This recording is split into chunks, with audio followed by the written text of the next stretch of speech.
I've mentioned a few times before how it's difficult to graph on a computer, and a lot of times we do the next best thing, which is backwards graphing. I show you a graph, and you determine the equation f of fx, which produced the graph. So we're going to use everything that we know about rational function graphing, just like we would if we were forwards graphing, but we're going to pull out an equation from a graph instead of the other way around. There's no particular order you have to go in, but I just prefer a certain order sometimes.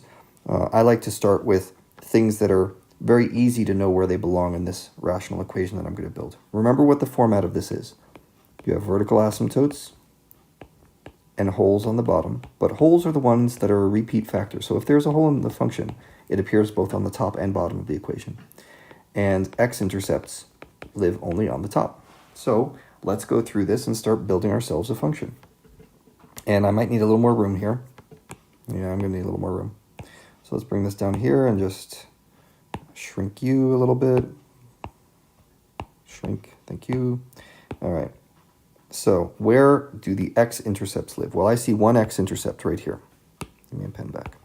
There's my x-intercept. Okay, so that's going to be produced by a factor of x plus 4. I know there's a factor of x plus 4 in this equation because it intercepted at x equals negative 4. And there's no other x-intercepts.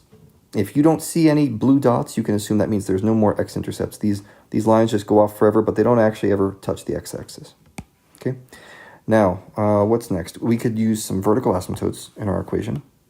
Okay. Here's a vertical asymptote. There's another vertical asymptote. They are at x equals negative 2 and x equals positive 1. And there's the factors that produce those. And there's one more thing going on here that's very important to get down. This hole in the function. So that hole is produced by a factor which you can get from the x coordinate point, that negative 1. See that negative 1? It had to be an x plus 1 that created it. So this is kind of our first guess at the equation. And here, let's write it this way. It's going to be f of x equals this thing. Now, maybe it's right, but odds are it's not, and it's probably off by what I've been calling a scaling factor. Okay, some number b, and it's important that that's a number. If b had any kind of an x in it, it would have changed all your x-intercepts around. So we know that b cannot contain x's. It has to be a solid number. And the way we're going to figure it out is by looking at the y-coordinate. Okay, this one will show up nicely. See that right there? That's our y-intercept.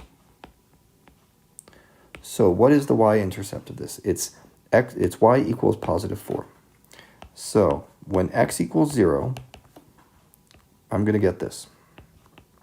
0 plus 4, 0 plus 1, all divided by 0 plus 2, 0 minus 1, 0 plus 1.